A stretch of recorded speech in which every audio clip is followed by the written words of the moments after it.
Thank you to the Patreon members for supporting the channel.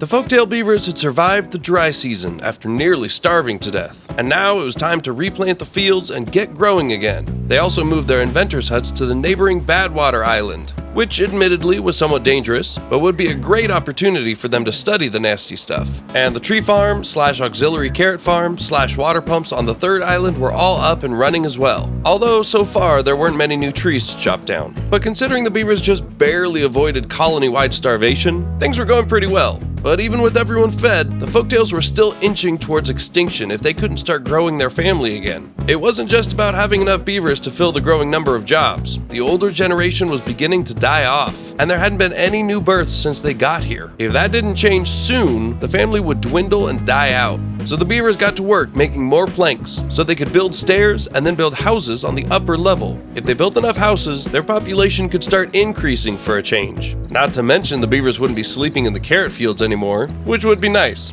The Iron Teeth weren't dealing with any of those problems. They had water, they had power, they had a healthy farm and a steady supply of food, and had enough housing for their whole family, and were even adding more. And perhaps most important of all, their colony was safe from the bad water, safe atop a terrace with their very own freshwater stream, high above the bad water flowing in the river below. The Iron Teeth colony was growing, as were some new trees in their tree farm, and the beavers started a gear workshop to continue their expansion. They had bigger and more complex projects in mind, and gears were an important part of making them reality. But their plans had already hit a snag because their water wheel couldn't power both industries, so they needed to expand their power network.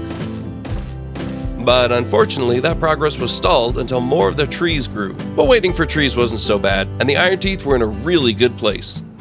The Folktales were not in a really good place. Although things were getting better, the beavers were building houses to save their family line. For the first time since they arrived, some of the Folktales got to sleep comfortably indoors. Not all of them, and not nearly enough of them, but the loggers kept logging and the builders kept building. And every night, a few more beavers got to sleep on a bed in a house, and fewer beavers had to sleep on the ground outside. And then their new carrots started sprouting up in a big way, just like the builders had been making their houses sprout up. Building on the higher terrain was a surprisingly smart move by Briscoe. They didn't have to sacrifice their limited farmland, and now almost the entire family was sleeping safely inside. A couple more houses and the family would start growing again. But first the builders had to upgrade their storage, or the farmers wouldn't be able to harvest these new carrots, because there's no point in regrowing their family just to end up starving like last time. But if everything went to plan, the Folktales would soon have both food and housing worked out.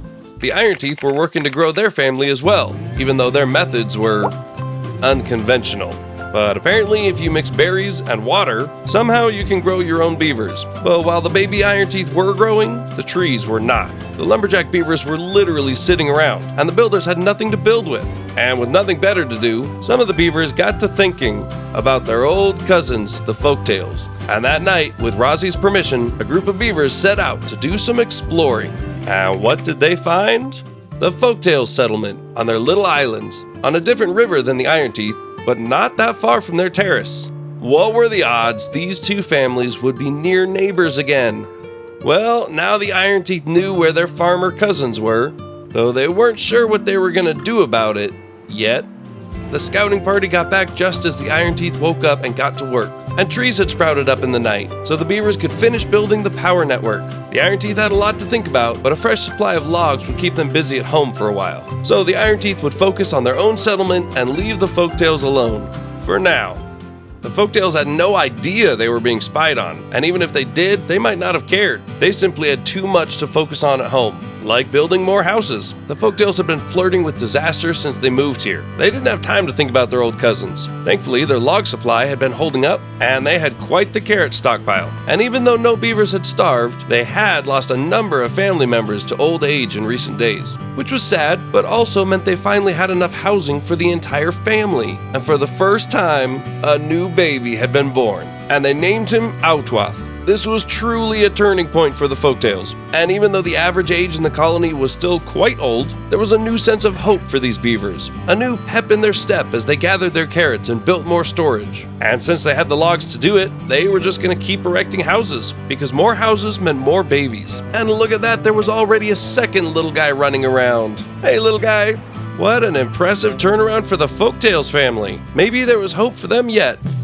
It seemed like the Iron Teeth might finally have enough logs to go around, and they could really kick up their industry production. Their kohlrabi farms were doing great, they were pumping plenty of water, they had more berries than they could even store, so maybe it was time to try something new. Because everyone knows about trees you plant in the ground, but the Iron Teeth knew of special trees you could plant in the water. So they got to work building some stairs down into their stream, and building a new forester's cabin nearby. And then the beaver Kajabi started planting mangrove trees in the stream. These odd-looking trees were an old Iron Teeth family secret, and they would only grow if their roots were fully submerged. And unlike all the other trees they had planted, these ones were not for chopping down, as they would provide a new fruit for the beavers. Since they didn't feel like they needed to compete with the Folktales anymore, the leader Rozzy wanted the family to try new things, even if they weren't the most productive things, which was a bit unusual for Iron Teeth beavers, but this family didn't mind breaking the mold a little bit, so they planted mangroves, and thought about what else they could farm and how else they could change up their industries. Maybe this would be the beginning of a new, more creative and less rigid kind of Iron Teeth beaver population.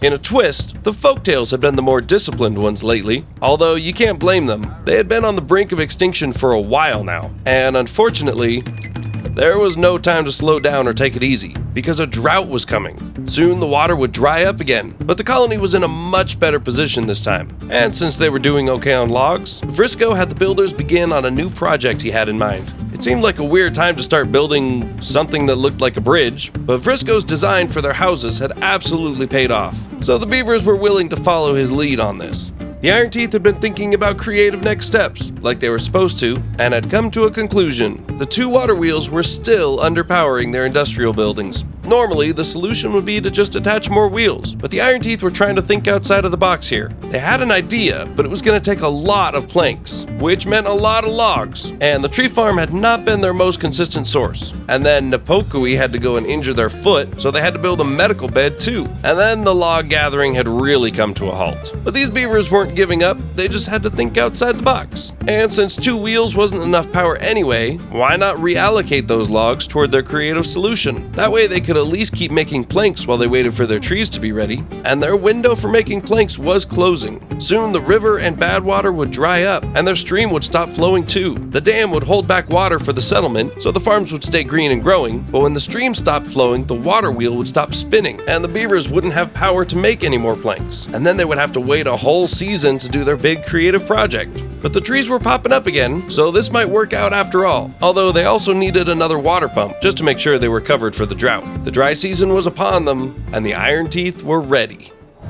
The waterfall disappeared in the distance behind the Folktales. The wide riverbed surrounding the islands dried up.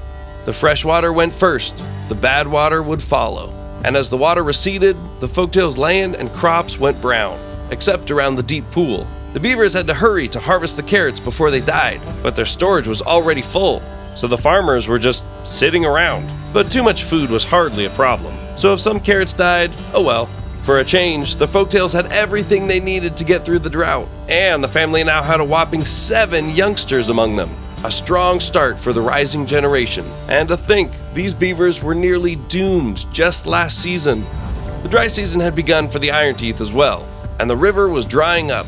But of course, the Iron Teeth settlement was fine. They had the dam, and they had enough water stored, but the lack of water flow meant their industry was down. So the question was, had the beavers made enough planks before the stream had stopped flowing to complete the big project they had in mind? And as it turns out, yes! The Iron Teeth had stocked enough planks, and if they hurried, they could get the whole project done during this dry season. And it started with removing the last water wheel and clearing the logs. Then they needed a platform, on top of which they would build a large water wheel and connect that to the buildings. This was going to be a huge job. Would the builders be able to finish it before the stream began flowing again? The beavers had made their creative plan. Now they had to hustle to make it a reality. Come on, Iron Teeth, this is your first big project. Bring it home! Speaking of big projects, Briscoe decided it was time to at least explain his big vision. He did want the platforms to make a bridge, but that was just the beginning. Ultimately, he wanted a huge platform connecting the islands, where all their buildings would go. The farmhouses would move to the platform, storage would move to the platform, even the district center would move to the platform. That would let them maximize their land for crops and trees. But obviously, it was a mega project, and that was way down the line. For now, the Folktales were only focused on getting through the drought, which was made easier by building near the deep pool. And while they waited for the drought to end, they took on some other projects. They removed the water pumps from the crop island since the row was covering their needs. And since they were good on carrots, they cleared out the dead ones on the riverbed they had planted last dry season. Then the Beavers had one more big family dinner and a good night's sleep. And in the morning, they watched the giant waterfall return and bring life back to their islands region. The Folktales had done it again. Against all odds, the Folktales had survived and come out stronger than before. And now it was time to get to work, to make sure they were even stronger by the time the next dry season arrived. The Iron Teeth were hustling to build a large wheel before the water returned. They had the materials, but this was going to be a close one. In other news, the Beavers had idle hands and empty fields, so Kajabi began planting some coffee bushes. Coffee was another old family recipe the Folktales didn't know about, and another win for creative experimentation by the Iron Teeth. Now, if only they could get the new wheel finished. They had worked so hard to gather enough materials, and the builders were working hard to get it done, but it was the end of shift, and the drought would be over the next morning. But what's that? The Beavers volunteered to keep working into the night, working in the dark, into the wee hours of the morning, hustling to get the pieces together for a grand reveal, until, just before daybreak, there it was. The Beavers had done it, and just in the nick of time. The exhausted builders rushed to bed as the rest of the colony awoke and took in the sight. The massive wheel loomed over the settlement like a giant Ferris wheel, except the Beavers couldn't ride it. This wheel just produced power, but still, impressive. And that wheel was just the beginning of the Iron Teeth's newfound creativity. Hey everyone, Lieutenant Dan here. Thanks for tuning in for this Beaver Tales adventure. I hope you're enjoying the show, and I would love to hear from you in the comments. And if you haven't joined our Discord community yet, you're invited to come talk with us there as well. Link in the description. And thanks again to the Patreon members for their support of the channel. You guys have a fantastic day.